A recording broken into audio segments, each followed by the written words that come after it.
चल दोस्तों स्वागत है जी एक बार फिर तो अपने यूट्यूब चैनल पीएसटेट स्टडी नोट्स के उपर जी। मास्टर काडर SST की तैयारी कर रहे विद्यार्थी जिन्होंने हिस्टरी चूज़ किया है जी और लैक्चरर हिस्टरी की तैयारी कर रहे विद्यार्थी CTET PSTET की तैयारी कर रहे विद्यार्थी सो सारे वास्ते लैके आए जी अज की वीडियो के विच गुप्त शासन प्रणाली के नाल रिलेटेड आपां इंपॉर्टेंट 50 MCQs के राही जो भी उन्हों का शासन प्रबंध सी धार्मिक आर्थिक स्थिति समाजिक स्थिति किदां दी सी सो उसनूं डिस्कस करांगे जी। बहुत इंपॉर्टेंट है भी क्योंकि जिहड़ा गुप्त काल है उसनूं भारती जिहड़ा प्राचीन भारत है उसका सुनहरी युग कहा गया जी। सो क्यों कहा गया जेकर उन्हों का शासन प्रबंध वधिया सी समाजिक आर्थिक हालत अच्छी सी तां ही जिहड़ा है सुनहरी युग उसनूं कहा गया है। सो उस दे नाल रिलेटेड जिहड़े आपां इंपॉर्टेंट MCQ डिस्कस करांगे जी। नवे विद्यार्थी चैनल नूं सबसक्राइब करके प्लेलिस्ट जाके इस तो पहला जिन्नियां भी अपलोड वीडियो ने वो देख सकते हैं जी। स्टार्ट करते हैं जी अज की वीडियो। अज का अपना जिहड़ा फस्ट क्वेश्चन है जी, किस चीनी यात्री ने चंद्रगुप्त दूजे के शासन प्रबंध की प्रशंसा की है जी। तो इसका जिहड़ा सही आंसर आएगा जी ऑप्शन बी है जी फाहियान जी। सो चंद्रगुप्त कई बार क्वेश्चन ये आ जाता कि चंद्रगुप्त दूजे के समय किहड़ा जिहड़ा चीनी यात्री भारत आया सी तो वह आया सी जी फाहियान जो 5वीं शताब्दी दे विच आया सी। और कई बार ये भी क्वेश्चन आ जाता कि फाहियान कौन सी, तो फाहियान जिहड़ा एक चीनी यात्री सी और उसकी प्रसिद्ध पुस्तक सी जी फो क्यों की। फो क्यों की जिहड़ी है उसकी प्रसिद्ध पुस्तक सी जी। इस तरह मैगस्थनीज की जिहड़ी है प्रसिद्ध पुस्तक सी जी इंडिका। और जिहड़ा है ह्यूनसांग सी वो भी चीनी यात्री सी जिहड़ा हर्षवर्धन के समय भारत आया उसकी जिहड़ी प्रसिद्ध पुस्तक सी वो सी CU की। सो इसकी एक पूरी वीडियो भी अपलोड है जी किहड़ा यात्री कदों भारत आया किस के समय वो भी तुसीं इस दे लई देख सकते। क्वेश्चन नंबर 2 है जगह गुप्त साम्राज समय प्रांत नूं की कहा जांदा सी जी।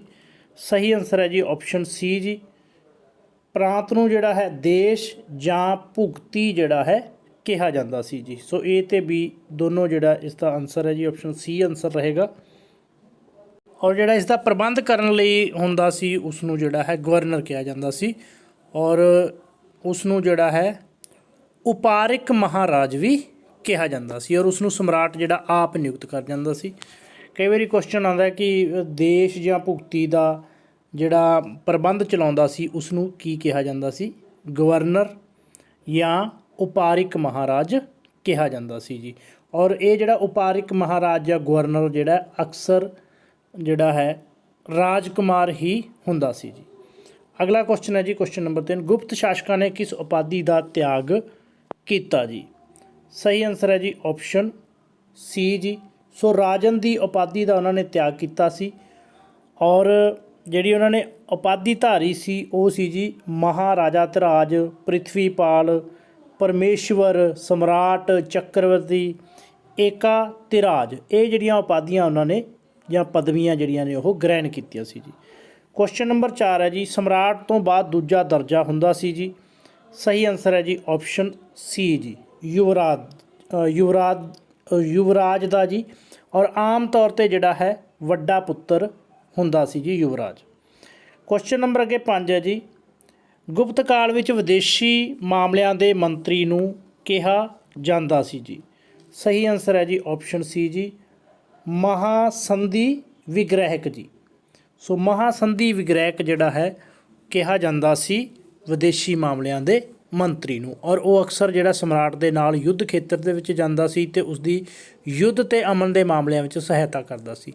चंद्रगुप्त दूजे के समय साब वीर सेन जिहड़ा है इस अहुदे उत्ते नियुक्त सी और महासंधि विग्रहक की सहायता करने के लिए उसके अधीन अगे कई संधि विग्रहक जिहड़े हुंदे सी जी। अगला क्वेश्चन है जी धार्मिक मामलों का मंत्री कौन हुंदा सी जी। सही आंसर है जी ऑप्शन डी ए ते बी पुरोध जां पंडित जिहड़ा है धार्मिक मामलों का जिहड़ा है मंत्री हुंदा सी जी और मंदिरां मठां ते धार्मिक संस्थावां नूं अनुदान आदि की देखभाल करदा सी जी। क्वेश्चन नंबर अगे 7 है जी हाथी फौज सवार फौज का मुख्य अधिकारी कौन हुंदा सी जी। सही आंसर है जी ऑप्शन सी महापीलूपति जिहड़ा है वह हाथी फौज सवार का मुख्य अधिकारी हुंदा सी जी। अगला क्वेश्चन है जी गुप्त काल की एक प्रसिद्ध श्रेणी कुमार मात्या सी जी। ਜਿਸ ਦਾ ਸਬੰਧ ਹੁੰਦਾ ਸੀ। ਸਹੀ ਆਨਸਰ ਹੈ ਜੀ ਆਪਸ਼ਨ ਸੀ ਵੱਡੇ ਅਫਸਰਾਂ ਦੇ ਨਾਲ ਇਸ ਦਾ ਸਬੰਧ ਹੁੰਦਾ ਸੀ ਕੁਮਾਰ ਮਾਤਿਆ ਜੀ। ਇਹ ਇੱਕ ਸ਼੍ਰੇਣੀ ਸੀ ਜੀ ਵੱਡੇ ਅਫਸਰਾਂ ਦੀ, ਜਿਵੇਂ ਆਪਾਂ ਆਧੁਨਿਕ ਦੌਰ 'ਤੇ IPS ਕਹਿ ਸਕਦੇ ਹਾਂ ਜਾਂ PCS ਲੈਵਲ ਦੇ, ਔਰ ਉਹ ਰਾਜ ਪ੍ਰਬੰਧ ਨੂੰ ਚਲਾਉਣ ਦੇ ਵਿੱਚ ਮਹੱਤਵਪੂਰਨ ਹਿੱਸਾ ਜਿਹੜਾ ਲੈਂਦੇ ਸੀ, ਔਰ ਬਹੁਤ ਹੀ ਯੋਗ ਅਤੇ ਉੱਚੇ ਘਰਾਣੇ ਦੇ ਵਿਅਕਤੀ ਹੀ ਕੁਮਾਰ ਮਾਤਿਆ ਦੇ ਅਹੁਦੇ 'ਤੇ ਨਿਯੁਕਤ ਕੀਤੇ ਜਾਂਦੇ ਸੀ। ਔਰ ਕੁਮਾਰ ਮਾਤਿਆ ਵਿੱਚੋਂ ਸਭ ਤੋਂ ਵੱਡੇ ਸਾਮਰਾਜ ਦੇ ਮੰਤਰੀ ਹੁੰਦੇ ਸਨ, ਜਿਨ੍ਹਾਂ ਦੀ ਪਦਵੀ ਰਾਜਕੁਮਾਰਾਂ ਦੇ ਬਰਾਬਰ ਜਾਂ ਉਹਨਾਂ ਤੋਂ ਥੋੜ੍ਹੀ ਬਹੁਤੀ ਕਿਤੇ ਜਿਹੜੀ ਹੈ ਘੱਟ ਹੁੰਦੀ ਸੀ ਜੀ। ਅਗਲਾ ਕੁਐਸਚਨ ਹੈ ਜੀ ਕੁਐਸਚਨ ਨੰਬਰ 9। ਭੁਗਤੀ ਜਾਂ ਦੇਸ਼ ਦੇ ਪ੍ਰਬੰਧ ਲਈ ਇੱਕ ਗਵਰਨਰ ਹੁੰਦਾ ਸੀ, ਜਿਸ ਨੂੰ ਕਿਹਾ ਜਾਂਦਾ ਸੀ। ਸਹੀ ਆਨਸਰ ਹੈ ਜੀ ਆਪਸ਼ਨ ਸੀ, ਆਪਾਂ ਹੁਣੇ ਕਰਕੇ ਹਟਿਆ, ਉਪਾਰਕ ਮਹਾਰਾਜ ਜੀ। ਕੁਐਸਚਨ ਨੰਬਰ ਅੱਗੇ 10 ਹੈ ਜੀ, ਕਿਸ ਸ਼ਾਸਕ ਦੇ ਸਮੇਂ ਤੋਂ ਉਪਾਰਕ ਮਹਾਰਾਜ ਦੀ ਉੱਚ ਪਦਵੀ 'ਤੇ ਯੋਗ ਸੈਨਿਕ ਅਧਿਕਾਰੀਆਂ ਨੂੰ ਵੀ ਨਿਯੁਕਤ ਕੀਤਾ ਜਾਣਗਾ। ਆਪਾਂ ਡਿਸਕਸ ਕੀਤਾ ਕਿ ਅਕਸਰ ਰਾਜਕੁਮਾਰ ਜਿਹੜੇ ਨੇ ਉਹ ਉਪਾਰਕ ਮਹਾਰਾਜ ਦੀ ਪਦਵੀ 'ਤੇ ਲਾਏ ਜਾਂਦੇ ਸੀ, ਪਰ ਬਾਅਦ ਦੇ ਵਿੱਚ ਜਿਹੜਾ ਹੈ ਉੱਚ ਜਿਹੜੇ ਯੋਗ ਸੈਨਿਕ ਅਧਿਕਾਰੀ ਸੀ ਉਹਨਾਂ ਨੂੰ ਵੀ ਨਿਯੁਕਤ ਕੀਤਾ ਜਾਣ ਲੱਗਾ। ਕਿਸ ਦੇ ਸਮੇਂ ਜੀ? ਆਪਸ਼ਨ ਡੀ ਹੈ ਜੀ ਕੁਮਾਰ ਗੁਪਤ ਪਹਿਲੇ ਦੇ ਸਮੇਂ। ਕੁਐਸਚਨ ਨੰਬਰ ਅੱਗੇ 11 ਹੈ ਜੀ, ਗੁਪਤ ਕਾਲ ਸਮੇਂ ਜ਼ਿਲ੍ਹੇ ਦੇ ਪ੍ਰਬੰਧ ਨੂੰ ਚਲਾਉਣ ਵਾਲੇ ਅਧਿਕਾਰੀ ਨੂੰ ਕੀ ਕਿਹਾ ਜਾਂਦਾ ਸੀ ਜੀ? ਸੋ ਹਰੇਕ ਪ੍ਰਾਂਤ ਨੂੰ ਜਿਹੜਾ ਅੱਗੇ ਜ਼ਿਲ੍ਹਿਆਂ ਦੇ ਵਿੱਚ ਵੰਡਿਆ ਹੋਇਆ ਸੀ ਜੀ, ਔਰ ਜ਼ਿਲ੍ਹੇ ਨੂੰ ਜਿਹੜਾ ਅਧਿਕਾਰੀ ਚਲਾਉਂਦਾ ਸੀ ਉਸ ਨੂੰ ਕਿਹਾ ਜਾਂਦਾ ਸੀ ਜੀ ਆਪਸ਼ਨ ਸੀ ਵਿਸ਼ਿਆਪਤੀ ਜੀ। ਸੋ ਹਰ ਪ੍ਰਾਂਤ ਨੂੰ ਆਪਾਂ ਡਿਸਕਸ ਕੀਤਾ ਕਿ ਜ਼ਿਲ੍ਹਿਆਂ 'ਚ ਵੰਡਿਆ ਸੀ, ਜ਼ਿਲ੍ਹੇ ਨੂੰ ਵਿਸ਼ਿਆ ਜਾਂ ਪ੍ਰਦੇਸ਼ ਕਿਹਾ ਜਾਂਦਾ ਸੀ। ਜੇਕਰ ਪੁੱਛਿਆ ਜਾਏ ਕਿ ਜਿਹੜਾ ਹੈ ਗੁਪਤ ਕਾਲ ਦੇ ਦੌਰਾਨ ਜ਼ਿਲ੍ਹੇ ਨੂੰ ਕੀ ਕਿਹਾ ਜਾਂਦਾ ਸੀ? ਵਿਸ਼ਿਆ ਜਾਂ ਪ੍ਰਦੇਸ਼ ਜੀ, ਔਰ ਉਸ ਨੂੰ ਚਲਾਉਣ ਵਾਲਾ ਵਿਸ਼ਿਆਪਤੀ।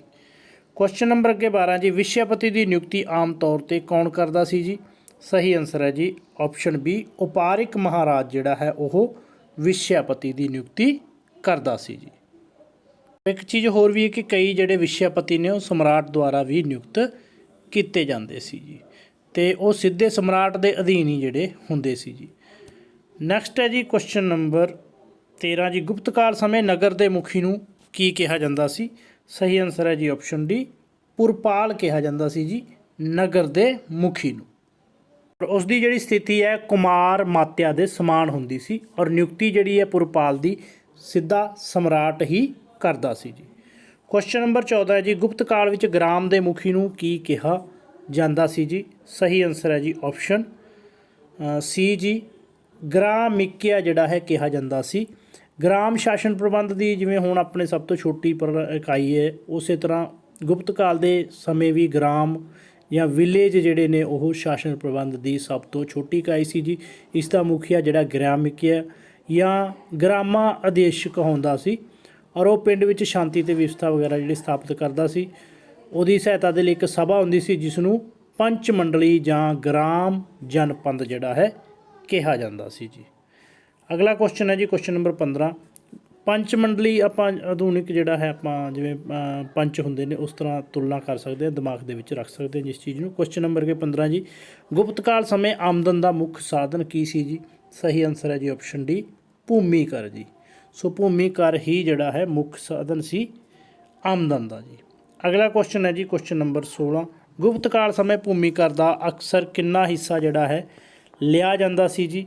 ਸਹੀ ਆਨਸਰ ਹੈ ਜੀ ਆਪਸ਼ਨ ਸੀ ਜੀ, ਆਮ ਤੌਰ 'ਤੇ 1/6 ਜਿਹੜਾ ਹਿੱਸਾ ਲਿਆ ਜਾਂਦਾ ਸੀ, ਪਰ ਘੱਟ ਉਪਜਾਊ ਜ਼ਮੀਨਾਂ ਉੱਪਰ ਇਹ ਜਿਹੜਾ ਉਪਜ ਦਾ 1/8 ਜਿਹੜਾ ਹਿੱਸਾ ਜਾਂ 1/12 ਵੀ ਲਿਆ ਜਾਂਦਾ ਸੀ। ਕਿਸਾਨਾਂ ਨੂੰ ਇਹ ਅਧਿਕਾਰ ਸੀ ਕਿ ਉਹ ਅਨਾਜ ਜਾਂ ਧਨ ਕਿਸੇ ਵੀ ਰੂਪ ਦੇ ਵਿੱਚ ਜਿਹੜਾ ਭੂਮੀ ਕਰ ਹੈ ਉਹ ਚੁਕਾ ਸਕਦੇ ਨੇ ਜੀ, ਔਰ ਗੁਪਤ ਸ਼ਾਸਕ ਕਿਸਾਨਾਂ ਦੀ ਭਲਾਈ ਨੂੰ ਹਮੇਸ਼ਾ ਧਿਆਨ ਦੇ ਵਿੱਚ ਰੱਖਦੇ ਸਨ। ਨੈਕਸਟ ਹੈ ਜੀ ਕੁਐਸਚਨ ਨੰਬਰ 17 ਜੀ, ਗੁਪਤ ਕਾਲ ਸਮੇਂ ਸੈਨਾ ਉੱਤੇ ਲਗਭਗ ਜਿਹੜਾ ਕਿੰਨਾ ਖਰਚ ਕੀਤਾ ਜਾਂਦਾ ਸੀ ਜੀ? ਸਹੀ ਆਨਸਰ ਹੈ ਜੀ ਆਪਸ਼ਨ ਏ, 1/2, ਯਾਨੀ ਕਿ ਜੋ ਵੀ ਆਮਦਨ ਸੀ ਉਹਦਾ ਅੱਧਾ ਹਿੱਸਾ ਜਿਹੜਾ ਹੈ ਉਹ ਸੈਨਾ ਦੇ ਉੱਤੇ ਖਰਚ ਕੀਤਾ ਜਾਂਦਾ ਸੀ, ਔਰ ਬਾਕੀ ਆਮਦਨ ਦੇ ਨਾਲ ਮੰਤਰੀਆਂ ਅਤੇ ਦੂਸਰੇ ਅਧਿਕਾਰੀਆਂ ਨੂੰ ਤਨਖਾਹਾਂ ਦਿੱਤੀਆਂ ਜਾਂਦੀਆਂ ਸੀ, ਰਾਜ ਮਹਿਲ ਦਾ ਖਰਚਾ ਕੱਢਿਆ ਜਾਂਦਾ ਸੀ, ਧਾਰਮਿਕ ਸਾਹਿਤਕ ਅਤੇ ਲੋਕ ਭਲਾਈ ਦੇ ਕੰਮ ਜਿਹੜੇ ਨੇ ਕੀਤੇ ਜਾਂਦੇ ਸਨ। ਔਰ ਇੱਕ ਚੀਜ਼ ਯਾਦ ਰੱਖਣਾ ਕਿ ਕਾਲੀਦਾਸ ਉਸ ਸਮੇਂ ਦਾ ਸਮਕਾਲੀ ਜਿਹੜਾ ਸੀ ਜੀ, ਉਸਨੇ ਲਿਖਿਆ ਹੈ ਕਿ ਸ਼ਾਸਕ ਇੱਕ ਹੱਥ ਨਾਲ ਲੋਕਾਂ ਦੀ ਆਮਦਨ ਦਾ ਕੁਝ ਹਿੱਸਾ ਲੈਂਦੇ ਸੀ, ਦੂਸਰੇ ਹੱਥ ਨਾਲ ਕਈ ਗੁਣਾ ਵੱਧ ਜਿਹੜਾ ਉਸਨੂੰ ਵਾਪਸ ਮੋੜ ਦਿੰਦੇ ਸੀ, ਔਰ ਗੁਪਤ ਸਮਰਾਟ ਰਾਜ ਦੀ ਆਮਦਨ ਨੂੰ ਆਪਣੇ ਐਸ਼ ਇਸ਼ਰਤ ਦੇ ਜੀਵਨ 'ਤੇ ਖਰਚ ਨਹੀਂ ਸਨ ਕਰਦੇ, ਸਗੋਂ ਉਹ ਆਮਦਨ ਦਾ ਬਹੁਤ ਸਾਰਾ ਹਿੱਸਾ ਜਿਹੜਾ ਲੋਕਾਂ ਦੇ ਜੀਵਨ ਦੀ ਰੱਖਿਆ ਅਤੇ ਸੁੱਖ ਦੇਣ 'ਤੇ ਖਰਚ ਕਰਦੇ ਸੀ।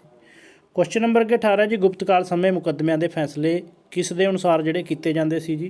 सही आंसर है जी ऑप्शन डी जी, बी ਤੇ ਸੀ, यानी कि मनुस्मृति ਦੇ अनुसार और रीति रिवाजां ਦੇ अनुसार ਜਿਹੜੇ ਮੁਕੱਦਮਿਆਂ ਦੇ फैसले ने ਉਹ ਕੀਤੇ ਜਾਂਦੇ ਸੀ। क्वेश्चन नंबर 19 है जी, मुद्राशक किस दी रचना है जी? तो इसका सही आंसर है जी ऑप्शन सी जी, विशाखा दत्त की जिहड़ी रचना है जी, मुद्रा राक्षस जी। और इस तो पता लगता है कि गुप्त काल दे विच अपराधियों ਦੀਆਂ ਅੱਖਾਂ वगैरह ਜਿਹੜੀਆਂ ਨੇ ਕਢਾ ਦਿੱਤੀਆਂ ਜਾਂਦੀਆਂ ਸਨ, ਉਹਨਾਂ ਨੂੰ ਹਾਥੀਆਂ ਦੇ ਪੈਰਾਂ ਥੱਲੇ ਵੀ ਕੁਚਲਵਾ ਦਿੱਤਾ ਜਾਂਦਾ ਸੀ। ਇਸ ਤਰ੍ਹਾਂ ਦੀਆਂ ਭਿਆਨਕ ਸਜ਼ਾਵਾਂ ਦੇਣੀਆਂ ਪ੍ਰਚਲਿਤ ਸੀ ਜੀ। ਔਰ ਜਿਨ੍ਹਾਂ ਅਪਰਾਧਾਂ ਦੀ ਕੋਈ ਗਵਾਹੀ ਜਾਂ ਸਬੂਤ ਨਹੀਂ ਸੀ ਮਿਲਦਾ, ਉਹਨਾਂ ਦਾ ਫੈਸਲਾ ਕਰਨ ਲਈ ਆਰਡੀਅਲ ਪ੍ਰਥਾ ਪ੍ਰਚਲਿਤ ਸੀ। ਇਸ ਪ੍ਰਥਾ ਦੇ ਅਨੁਸਾਰ ਅਪਰਾਧੀ ਦੀ ਅੱਗ, ਪਾਣੀ ਤੇ ਜ਼ਹਿਰ ਨਾਲ ਜਿਹੜੀ ਪ੍ਰੀਖਿਆ ਉਹ ਲਈ ਜਾਂਦੀ ਸੀ, ਔਰ ਉਹਦੇ ਅਨੁਸਾਰ ਜਿਹੜਾ ਇਨਸਾਫ ਹੈ ਉਹ ਕੀਤਾ ਜਾਂਦਾ ਸੀ। ਪਰ ਇਸ ਦੇ ਉਲਟ ਫਾਹੀ ਜਾਨ ਦਾ ਕਹਿਣਾ ਹੈ ਕਿ ਜੋ ਕਿ ਚੀਨੀ ਯਾਤਰੀ ਸੀ ਜੀ, ਉਸ ਸਮੇਂ ਦੰਡ ਜਿਹੜੇ ਬਹੁਤ ਹਲਕੇ ਸੀ, ਮੌਤ ਦੀ ਸਜ਼ਾ ਬਿਲਕੁਲ ਨਹੀਂ ਸੀ ਦਿੱਤੀ ਔਰ ਦਿੱਤੀ ਜਾਂਦੀ, ਔਰ ਸਧਾਰਨ ਅਪਰਾਧਾਂ ਲਈ ਜੁਰਮਾਨਾ ਜਿਹੜਾ ਕੀਤਾ ਜਾਂਦਾ ਸੀ। ਵਿਦਰੋਹ ਕਰਨ ਵਾਲੇ ਅਪਰਾਧੀ ਦਾ ਸਿਰਫ ਜਿਹੜਾ ਸੱਜਾ ਹੱਥ ਉਹ ਕੱਟ ਦਿੱਤਾ ਜਾਂਦਾ ਸੀ। ਪਰ ਬਹੁਤੇ ਇਤਿਹਾਸਕਾਰ ਜਿਹੜੇ ਫਾਹੀ ਜਾਨ ਦੇ ਇਸ ਵਿਚਾਰ ਦੇ ਨਾਲ ਸਹਿਮਤ ਨਹੀਂ ਹਨ। ਅਗਲਾ ਜੀ क्वेश्चन नंबर 20, ਗੁਪਤ ਸਮਰਾਟਾਂ ਨੇ ਸੈਨਿਕ ਪ੍ਰਬੰਧ ਦੇ ਕਿੰਨੇ ਹਿੱਸੇ ਕਾਇਮ ਕੀਤੇ ਸਨ ਜੀ? ਸਹੀ ਆਨਸਰ ਹੈ ਜੀ ਆਪਸ਼ਨ ਸੀ ਜੀ, 6 ਹਿੱਸੇ ਜੀ, ਜਿਸ ਦੇ ਵਿੱਚ ਸੀ ਪੈਦਲ, ਘੋੜਸਵਾਰ, ਹਾਥੀ ਸੈਨਾ, ਰੱਥ ਵਗੈਰਾ, ਔਰ ਸਮੁੰਦਰੀ ਸੈਨਾ ਤੇ ਆਵਾਜਾਈ ਪ੍ਰਬੰਧਨ ਲਈ ਸੈਨਾ ਜੀ। ਸੋ ਇਹ ਜਿਹੜੇ 6 ਹਿੱਸੇ ਕਾਇਮ ਕੀਤੇ ਸੀ ਗੁਪਤ ਸਮਰਾਟਾਂ ਨੇ ਸੈਨਾ ਦੇ। क्वेश्चन नंबर अगे 21 है जी, गुप्त काल के प्रसिद्ध शास्त्रों का पता किस स्तंभ तो लगता है जी? सही आंसर है जी ऑप्शन बी, इलाहाबाद स्तंभ तो जोड़े गुप्त काल के प्रसिद्ध शास्त्र से जी उन्हों का पता लगता है जी। और इलाहाबाद स्तंभ के अनुसार जोड़ा है तीर, कमान, कुहाड़ियाँ, नेजे, भाले, तलवारां, ढालां आदि जोड़े उस समय शास्त्र होंदे सी जी। अगला क्वेश्चन है जी क्वेश्चन नंबर 22, 335 तो 467 ईसा पूर्व के गुप्त काल ਨੂੰ ਕੀ ਕਿਹਾ ਜਾਂਦਾ ਹੈ ਜੀ? सही आंसर है जी ऑप्शन डी, ए ਤੇ बी दोनों जी।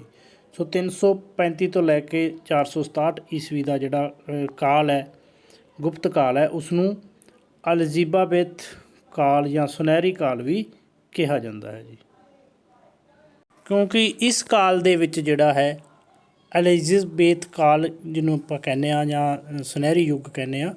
ਸੋ ਇਸ ਦੇ ਵਿੱਚ ਜਿਹੜਾ ਭਾਰਤ ਦੇ ਵਿੱਚ ਸੰਗਠਿਤ ਅਤੇ ਸ਼ਕਤੀਸ਼ਾਲੀ ਸਾਮਰਾਜ ਦੀ ਸਥਾਪਨਾ ਹੋਈ।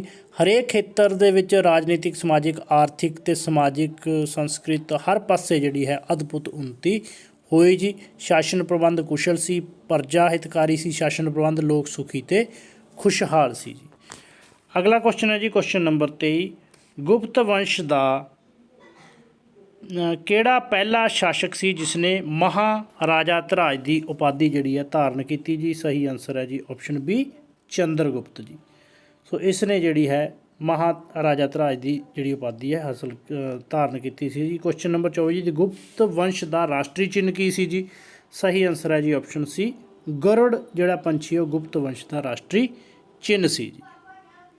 ਨੈਕਸਟ ਹੈ ਜੀ ਕੁਐਸਚਨ ਨੰਬਰ 25, ਗੁਪਤ ਕਾਲ ਵਿੱਚ ਕਿੰਨੇ ਪ੍ਰਕਾਰ ਦੀਆਂ ਅਦਾਲਤਾਂ ਸਨ ਜੀ? ਸਹੀ ਆਨਸਰ ਹੈ ਜੀ ਆਪਸ਼ਨ ਸੀ ਜੀ, 3 ਪ੍ਰਕਾਰ ਦੀਆਂ ਅਦਾਲਤਾਂ ਸੀ ਜੀ। ਰਾਜਾ ਦੀ ਅਦਾਲਤ, ਉਸ ਤੋਂ ਬਾਅਦ ਪੂਗ, ਔਰ ਉਸ ਤੋਂ ਬਾਅਦ ਜਿਹੜੀ ਹੈ ਸ਼੍ਰੇਣੀ ਜਾਂ ਕੁੱਲ ਜਿਹੜੀ ਹੈ ਅਦਾਲਤ ਹੁੰਦੀ ਸੀ ਜੀ। ਨੈਕਸਟ ਕੁਐਸਚਨ ਹੈ ਜੀ ਕੁਐਸਚਨ ਨੰਬਰ 26, ਨਾਲੰਦਾ ਵਿਸ਼ਵ ਵਿਦਿਆਲੇ ਦੀ ਸਥਾਪਨਾ ਕਿਸ ਨੇ ਜਿਹੜੀ ਕੀਤੀ ਜੀ? ਸਹੀ ਆਨਸਰ ਹੈ ਜੀ ਆਪਸ਼ਨ ਸੀ ਜੀ, ਕੁਮਾਰ ਗੁਪਤ ਪਹਿਲੇ ਨੇ ਜਿਹੜੀ ਹੈ ਨਾਲੰਦਾ ਵਿਸ਼ਵ ਵਿਦਿਆਲੇ ਦੀ ਸਥਾਪਨਾ ਕੀਤੀ ਸੀ ਜੀ 5ਵੀਂ ਸਦੀ ਦੇ ਵਿੱਚ, ਔਰ ਬਿਹਾਰ ਦੇ ਵਿੱਚ ਸੀ, ਔਰ ਇਸ ਨੂੰ ਜਿਹੜਾ ਭਾਰਤੀ ਆਕਸਫੋਰਡ ਕਿਹਾ ਜਾਂਦਾ ਹੈ ਜੀ। ਨੈਕਸਟ ਹੈ ਜੀ ਕੁਐਸਚਨ ਨੰਬਰ 27, ਗੁਪਤ ਸਮਰਾਟ ਕਿਸ ਧਰਮ ਦੇ ਅਨੁਯਾਈ ਸਨ? ਸਹੀ ਆਨਸਰ ਹੈ ਜੀ ਆਪਸ਼ਨ ਸੀ, ਵੈਸ਼ ਮਤ ਦੇ ਅਨੁਯਾਈ ਸੀ ਗੁਪਤ ਸਮਰਾਟ।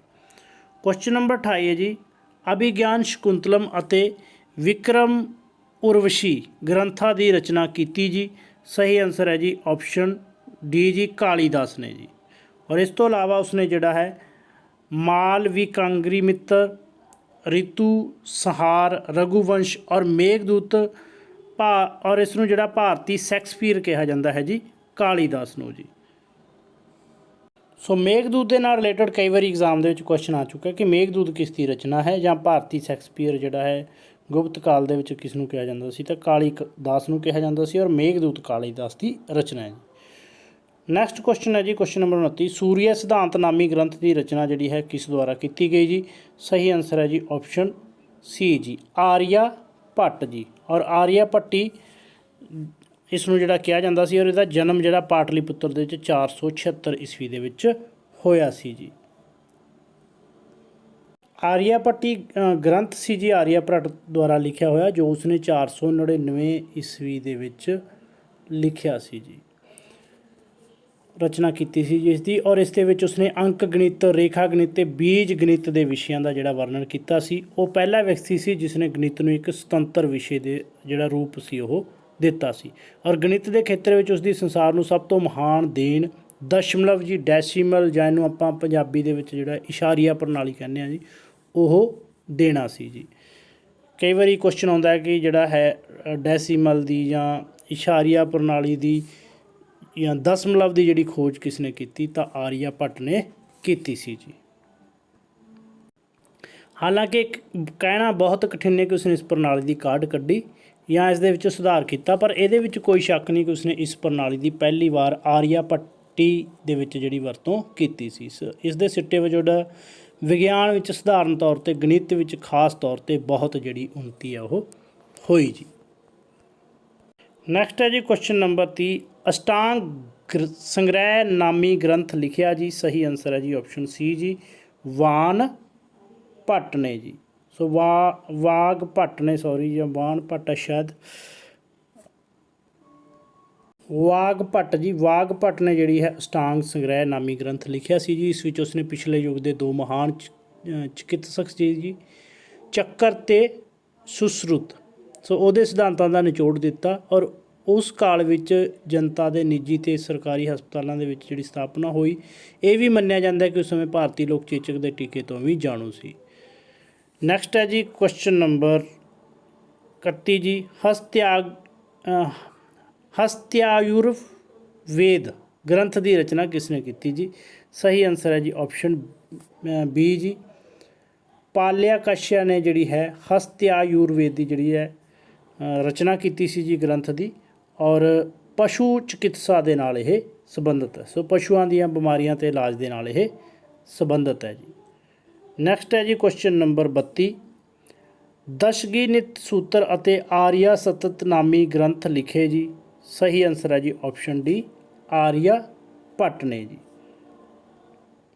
ਔਰ ਯਾਦ ਰੱਖਣਾ ਹੈ ਕਿ ਆਰੀਆ ਭੱਟੀ ਤੋਂ ਇਲਾਵਾ ਜਿਹੜਾ ਹੈ ਆਰੀਆ ਭੱਟ ਦੀ ਦਸ਼ਗਿਤਿਕ ਸੂਤਰ ਅਤੇ ਆਰੀਆ ਸ਼ਾਸਤਰ ਨਾਮੀ ਜਿਹੜੇ ਗ੍ਰੰਥ ਨੇ ਲਿਖੇ ਨੇ। ਔਰ ਇਹ ਵੀ ਚੀਜ਼ ਧਿਆਨ 'ਚ ਰੱਖਣੀ ਹੈ ਕਿ ਉਹ ਪਹਿਲਾ ਖਗੋਲ ਸ਼ਾਸਤਰੀ ਸੀ ਜਿਸ ਨੇ ਇਹ ਖੋਜ ਕੀਤੀ ਕਿ ਧਰਤੀ ਆਪਣੀ ਧੁਰੀ ਦੇ ਇਰਦ ਗਿਰਦ ਚਾਰੇ ਪਾਸੇ ਘੁੰਮਦੀ ਹੈ ਜੀ। ਉਸਨੇ ਗ੍ਰਹਿ ਅਤੇ ਗ੍ਰਹਿਣਾਂ ਦੇ ਸੰਬੰਧ ਵਿੱਚ ਵੀ ਮਹੱਤਵਪੂਰਨ ਖੋਜਾਂ ਜਿਹੜੀਆਂ ਨੇ ਕੀਤੀਆਂ ਸੀ ਜੀ। ਨੈਕਸਟ ਹੈ ਜੀ ਕੁਐਸਚਨ ਨੰਬਰ 33 ਜੀ, ਦਸ਼ਮਲਵ ਪ੍ਰਾਣੀ ਅਤੇ ਸ਼ੂਨਿਆਵਾਦ ਦੇ ਸਿਧਾਂਤ ਦਿੱਤਾ ਜੀ। ਸਹੀ ਆਨਸਰ ਹੈ ਜੀ ਇਸ ਦਾ ਆਪਸ਼ਨ ਬੀ, ਪਹਿਲਾਂ ਹੀ ਆਪਾਂ ਡਿਸਕਸ ਕਰ ਚੁੱਕੇ ਹਾਂ ਜੀ, ਆਰੀਆ ਭੱਟ ਨੇ। ਕੁਐਸਚਨ ਨੰਬਰ 34 ਹੈ ਜੀ, ਪਹਿਲਾ ਖਗੋਲ ਸ਼ਾਸਤਰੀ ਜਿਸ ਨੇ ਖੋਜ ਕੀਤੀ ਕਿ ਧਰਤੀ ਆਪਣੀ ਧੁਰੀ ਦੁਆਲੇ ਇਰਦ ਗਿਰਦ ਚਾਰੇ ਪਾਸੇ ਘੁੰਮਦੀ ਹੈ। ਸਹੀ ਆਨਸਰ ਹੈ ਜੀ ਆਪਸ਼ਨ ਸੀ ਜੀ, ਆਰੀਆ ਭੱਟ ਜੀ। ਕੁਐਸਚਨ ਨੰਬਰ 35 ਹੈ ਜੀ, ਗੁਪਤ ਕਾਲ ਦਾ ਦੂਸਰਾ ਮਹਾਨ ਖਗੋਲ ਵਿਗਿਆਨੀ ਕਿਹੜਾ ਸੀ ਜੀ। ਤਾਂ ਉਹ ਸੀ ਜੀ ਆਪਸ਼ਨ ਬੀ ਜੀ, ਵਰਾਹਾ ਮਿਹਿਰ ਦੂਸਰਾ ਜਿਹੜਾ ਵਿਗਿਆਨੀ ਸੀ ਜੀ। ਉਸਨੇ ਜਿਹੜਾ ਹੈ ਗ੍ਰੰਥ ਲਿਖਿਆ ਸੀ ਜੀ ਪੰਚ ਸਿਧਾਂਤਕ, ਜਿਸ ਦੇ ਵਿੱਚ ਸਮਕਾਲੀ ਭਾਰਤ ਵਿੱਚ ਪ੍ਰਚਲਿਤ ਖੋਜ ਵਿਗਿਆਨ ਸੰਬੰਧੀ ਸਿਧਾਂਤਾਂ ਦਾ ਜਿਹੜਾ ਵਰਣਨ ਕੀਤਾ ਜੀ। ਔਰ ਇਸ ਤੋਂ ਇਲਾਵਾ ਬ੍ਰਹਮ ਸੰਹਿਤਾ ਅਤੇ ਯੋਗ ਯਾਤਰਾ ਉਸ ਦੀਆਂ ਹੋਰ ਪ੍ਰਸਿੱਧ ਰਚਨਾਵਾਂ ਸੀ ਜੀ। ਅਗਲਾ ਕੁਐਸਚਨ ਹੈ ਜੀ ਕੁਐਸਚਨ ਨੰਬਰ 36, ਕਿਸ ਨੇ ਨਿਊਟਨ ਨਾਲੋਂ ਸਦੀਆਂ ਪਹਿਲਾਂ ਇਹ ਖੋਜ ਕੀਤੀ ਕਿ ਸਾਰੀਆਂ ਚੀਜ਼ਾਂ ਕੁਦਰਤ ਦੇ ਨਿਯਮ ਅਨੁਸਾਰ ਧਰਤੀ ਉੱਤੇ ਡਿੱਗਦੀਆਂ ਹਨ, ਕਿਉਂਕਿ ਧਰਤੀ ਦੀ ਇਹ ਵਿਸ਼ੇਸ਼ਤਾ ਹੈ ਕਿ ਇਹ ਚੀਜ਼ਾਂ ਨੂੰ ਆਪਣੇ ਵੱਲ ਖਿੱਚਦੀ ਹੈ ਜੀ। ਤਾਂ ਇਹ ਖੋਜ ਕਰ ਚੁੱਕਿਆ ਸੀ ਜੀ ਆਪਸ਼ਨ ਬੀ ਜੀ, ਬ੍ਰਹਮ ਗੁਪਤ ਜੀ। ਸੋ ਇੰਪੋਰਟੈਂਟ ਹੈ ਜੀ ਇਹ ਵੀ ਕਿ ਨਿਊਟਨ ਤੋਂ ਪਹਿਲਾਂ ਹੀ ਪਤਾ ਲੱਗ ਚੁੱਕਾ ਸੀ ਕਿ ਕੁਦਰਤ ਦਾ ਨਿਯਮ ਹੈ ਕਿ ਧਰਤੀ ਜਿਹੜੀ ਹੈ ਉੱਤੇ ਜਿਹੜੀਆਂ ਜਿੰਨੀਆਂ ਵੀ ਚੀਜ਼ਾਂ ਨੇ ਉਹ ਧਰਤੀ 'ਤੇ ਡਿੱਗਦੀਆਂ ਨੇ, ਇਹ ਧਰਤੀ ਦੀ ਵਿਸ਼ੇਸ਼ਤਾ ਹੈ। ਸੋ ਬ੍ਰਹਮ ਗੁਪਤ ਹੈ ਜੀ, ਉਹ ਵੀ ਗੁਪਤ ਕਾਲ ਦਾ ਉੱਘਾ ਜਿਹੜਾ ਗਣਿਤਕਾਰ ਅਤੇ ਖਗੋਲ ਵਿਗਿਆਨੀ ਸੀ। ਅਗਲਾ ਕੁਐਸਚਨ ਹੈ ਜੀ ਕੁਐਸਚਨ ਨੰਬਰ 37, ਗੁਪਤ ਕਾਲ ਦੇ ਪ੍ਰਸਿੱਧ ਮੰਦਰ ਸਨ ਜੀ। ਸਹੀ ਆਨਸਰ ਹੈ ਜੀ ਆਪਸ਼ਨ ਡੀ ਉਪਰੋਕਤ ਸਾਰੇ ਜੀ। ਭੂਮਰਾ ਦਾ ਸ਼ਿਵ ਮੰਦਰ, ਦੇਵਗੜ੍ਹ ਦਾ ਦਸ਼ਾਵਰਤ ਮੰਦਰ ਤੇ ਨਾਚਨਾ ਕੋਠਾਰਾ ਦਾ ਪਾਰਬਤੀ ਮੰਦਰ, ਔਰ ਭੀਰਤਵਗਾਵ ਦਾ ਮੰਦਰ ਤੇ ਭਿਵਾਨਾ ਦਾ ਵਿਸ਼ਨੂੰ ਮੰਦਰ ਜਿਹੜੇ ਪ੍ਰਸਿੱਧ ਮੰਦਰ ਗੁਪਤ ਕਾਲ ਦੇ ਸਨ ਜੀ। ਕੁਐਸਚਨ ਨੰਬਰ 38 ਜੀ, ਸਾਰਨਾਥ ਦਾ ਸਤੂਪ ਉੱਚਾ ਹੈ। ਸਹੀ ਆਨਸਰ ਹੈ ਜੀ ਆਪਸ਼ਨ ਬੀ 128 ਫੁੱਟ ਉੱਚਾ ਹੈ ਜੀ ਸਾਰਨਾਥ ਦਾ ਸਤੂਪ ਜੀ। ਸੋ ਗੁਪਤ ਕਾਲ ਦੇ ਵਿੱਚ ਕਈ ਸਤੂਪਾਂ ਦਾ ਨਿਰਮਾਣ ਹੋਇਆ ਜੀ, ਜੋ ਕਿ ਬੁੱਧ ਦੀ ਮੌਤ ਨੂੰ ਦਰਸਾਉਂਦੇ ਨੇ, ਜਿਨ੍ਹਾਂ ਵਿੱਚੋਂ ਦੋ ਪ੍ਰਮੁੱਖ ਨੇ ਜੀ। ਇੱਕ ਤਾਂ ਹੈਗਾ ਜੀ ਮੀਰਪੁਰ ਖਾਸ ਦਾ ਸਤੂਪ ਜੀ, ਅਤੇ ਦੂਜਾ ਸਾਰਨਾਥ ਵਿਖੇ ਧਾਮੇਖ ਸਤੂਪ ਜੀ। ਔਰ ਸਾਰਨਾਥ ਦਾ ਜਿਹੜਾ ਸਤੂਪ 128 ਫੁੱਟ ਉੱਚਾ ਜੀ, ਅਤੇ ਇਹਦੇ ਬਾਹਰ 4 ਸਥਾਨਾਂ 'ਤੇ ਆਲਿਆਂ ਦੀ ਵਿਵਸਥਾ ਕੀਤੀ ਗਈ ਹੈ, ਜਿਨ੍ਹਾਂ ਵਿੱਚ ਮਹਾਤਮਾ ਬੁੱਧ ਦੀ ਮੂਰਤੀ ਜਿਹੜੀ ਆ ਉਹ ਰੱਖੀ ਗਈ ਹੈ। ਅਗਲਾ ਕੁਐਸਚਨ ਹੈ ਜੀ ਕੁਐਸਚਨ ਨੰਬਰ 39, ਗੁਪਤ ਕਾਲ ਵਿੱਚ ਪਾਟਲੀਪੁੱਤਰ ਸਕੂਲ ਦੇ ਕਿਸ ਪ੍ਰਕਾਰ ਦੀਆਂ ਮੂਰਤੀਆਂ ਬਣਾਉਣ ਵਿੱਚ ਪ੍ਰਸਿੱਧੀ ਪ੍ਰਾਪਤ ਕੀਤੀ ਜੀ। ਸਹੀ ਆਨਸਰ ਹੈ ਜੀ ਆਪਸ਼ਨ ਸੀ ਜੀ, ਧਾਤ ਦੀਆਂ ਮੂਰਤੀਆਂ ਬਣਾਉਣ ਦੇ ਵਿੱਚ ਪ੍ਰਸਿੱਧੀ ਪ੍ਰਾਪਤ ਕੀਤੀ ਜੀ। ਨੈਕਸਟ ਹੈ ਜੀ ਕੁਐਸਚਨ ਨੰਬਰ 40, ਗੁਪਤ ਕਾਲ ਦੌਰਾਨ ਬਣਿਆ ਮਹਾਤਮਾ ਬੁੱਧ ਦਾ ਤਾਂਬੇ ਦਾ 7.5 ਫੁੱਟ ਉੱਚੀ ਮੂਰਤੀ ਕਿੱਥੋਂ ਮਿਲੀ ਹੈ ਜੀ। ਸਹੀ ਆਨਸਰ ਹੈ ਜੀ ਆਪਸ਼ਨ ਏ ਜੀ, ਸੁਲਤਾਨਗੰਜ ਤੋਂ ਮਿਲੀ ਹੈ ਜੀ। ਔਰ ਇਸ ਤੋਂ ਇਲਾਵਾ ਖੜੇ ਮਹਾਤਮਾ ਬੁੱਧ ਦੀਆਂ 2 ਤਾਂਬੇ ਦੀਆਂ ਮੂਰਤੀਆਂ ਮਿਲੀਆਂ ਨੇ ਜੀ, ਸੁਲਤਾਨਗੰਜ ਤੇ ਨਲੰਦਾ ਤੋਂ। ਅਗਲਾ ਕੁਐਸਚਨ ਹੈ ਜੀ ਕੁਐਸਚਨ ਨੰਬਰ 41, ਮਥੁਰਾ ਵਿਖੇ ਮਹਾਤਮਾ ਮਹਾਵੀਰ ਦੀ ਪਦਮ ਆਸਨ ਅਵਸਥਾ ਵਿੱਚ ਮਿਲੀ ਮੂਰਤੀ ਦਾ ਨਿਰਮਾਣ ਕਿਸ ਸ਼ਾਸਕ ਦੇ ਸਮੇਂ ਹੋਇਆ ਜੀ। ਸਹੀ ਆਨਸਰ ਹੈ ਜੀ ਆਪਸ਼ਨ ਬੀ ਜੀ, ਕੁਮਾਰ ਗੁਪਤ ਪਹਿਲੇ ਦੇ ਸ਼ਾਸਨ ਦੇ ਸਮੇਂ ਹੋਇਆ ਜੀ, ਜਿਸ ਦਾ ਸਮਾਂ 432-33 ਈਸਾ ਪੂਰਵ ਜਿਹੜਾ ਦੱਸਿਆ ਜਾਂਦਾ। ਸੋ ਜੇਕਰ ਪੁੱਛਿਆ ਜਾਂਦਾ ਹੈ ਕਿ ਕੁਮਾਰ ਗੁਪਤ ਪਹਿਲੇ ਦੁਆਰਾ ਜਿਹੜੀ ਹੈ ਮਥੁਰਾ ਵਿਖੇ ਮਹਾਤਮਾ ਮਹਾਵੀਰ ਦੀ ਪਦਮ ਆਸਨ ਅਵਸਥਾ ਦੀ ਮਿਲੀ ਮੂਰਤੀ ਦਾ ਨਿਰਮਾਣ ਕਦੋਂ ਹੋਇਆ, ਤਾਂ 432-33 ਈਸਵੀ ਦੇ ਵਿੱਚ ਹੋਇਆ। ਕੁਐਸਚਨ ਨੰਬਰ ਅੱਗੇ 42 ਹੈ ਜੀ, ਅਜੰਤਾ ਦੀਆਂ ਗੁਫਾਵਾਂ ਵਿੱਚ ਕਿਸ ਗੁਫਾ ਵਿੱਚ ਮਰ ਰਹੀ ਰਾਜਕੁਮਾਰੀ ਦਾ ਚਿੱਤਰ ਜਿਹੜਾ ਅੰਕਿਤ ਹੈ ਜੀ। ਸਹੀ ਆਨਸਰ ਹੈ ਜੀ ਆਪਸ਼ਨ ਏ, ਜਿਹੜੀ ਹੈਗੀ ਜੀ 16 ਨੰਬਰ ਜਿਹੜੀ ਗੁਫਾ ਹੈ ਉਸ ਦੇ ਵਿੱਚ ਮਰ ਰਹੀ ਰਾਜਕੁਮਾਰੀ ਦਾ ਚਿੱਤਰ ਹੈ ਜੀ। ਕੁਐਸਚਨ ਨੰਬਰ 43 ਹੈ ਜੀ, ਦੇਵੀ ਚੰਦਰਮ ਗੁਪਤਮ ਇਤਿਹਾਸਕ ਨਾਟਕ ਦਾ ਜਿਹੜਾ ਲੇਖਕ ਕੌਣ ਹੈ ਜੀ। ਸਹੀ ਆਨਸਰ ਹੈ ਜੀ ਆਪਸ਼ਨ ਬੀ, ਵਿਸ਼ਾਖਾ ਦੱਤ ਜੀ। ਵਿਸ਼ਾਖਾ ਦੱਤ ਜੋ ਹੈ ਜੀ ਗੁਪਤ ਕਾਲ ਦਾ ਦੂਸਰਾ ਪ੍ਰਸਿੱਧ ਨਾਟਕਕਾਰ ਹੈ ਜੀ, 4ਵੀਂ ਸਦੀ ਈਸਵੀ ਦੇ ਵਿੱਚ ਹੋਇਆ ਸੀ, ਔਰ ਉਸਨੇ ਮੁਦਰਾ ਰਾਖਸ਼ ਔਰ ਦੇਵੀ ਚੰਦਰਮ ਜਿਹੜਾ ਹੈ ਗੁਪਤਮ ਜੀ, ਮੁਦਰਾ ਰਾਖਸ਼ ਅਤੇ ਦੇਵੀ ਚੰਦਰਮ ਗੁਪਤਮ ਜਿਹੜੇ ਨੇ 2 ਇਤਿਹਾਸਕ ਨਾਟਕ ਲਿਖੇ ਸੀ ਜੀ। ਔਰ ਦੇਵੀ ਚੰਦਰਗੁਪਤਮ ਦੇ ਵਿੱਚ ਜਿਹੜਾ ਹੈ ਸਮੁੰਦਰ ਗੁਪਤ ਦੇ ਵੱਡੇ ਪੁੱਤਰ ਰਾਮ ਗੁਪਤ ਦੇ ਰਾਜਕਾਲ ਦਾ ਜਿਹੜਾ ਵਰਣਨ ਉਹ ਮਿਲਦਾ ਹੈ ਜੀ। ਅਗਲਾ ਕੁਐਸਚਨ ਹੈ ਜੀ ਕੁਐਸਚਨ ਨੰਬਰ 44, ਇਲਾਹਾਬਾਦ ਦੇ ਸਤੰਭ ਲੇਖ ਦੀ ਰਚਨਾ ਜਿਹੜੀ ਹੈ ਕਿਸ ਨੇ ਕੀਤੀ ਜੀ। ਸਹੀ ਆਨਸਰ ਹੈ ਜੀ ਆਪਸ਼ਨ ਸੀ ਜੀ, ਹਰੀ ਸੇਨ ਨੇ। ਸੋ ਹਰੀ ਸੇਨ ਜਿਹੜਾ ਹੈ ਸਮੁੰਦਰ ਗੁਪਤ ਦਾ ਕਵੀ ਸੀ ਜੀ, ਦਰਬਾਰੀ, ਉਸਨੇ ਜਿਹੜੀ ਹੈ ਰਚਨਾ ਕੀਤੀ ਹੈ ਇਲਾਹਾਬਾਦ ਸਤੰਭ ਲੇਖ ਦੀ, ਜਿਸ ਤੋਂ ਬਹੁਤ ਸਾਰੀ ਜਿਹੜੀ ਜਾਣਕਾਰੀ ਹੈ ਸਮੁੰਦਰ ਗੁਪਤ ਦੇ ਸ਼ਾਸਨ ਕਾਲ ਦੀ ਮਿਲਦੀ ਹੈ ਜੀ।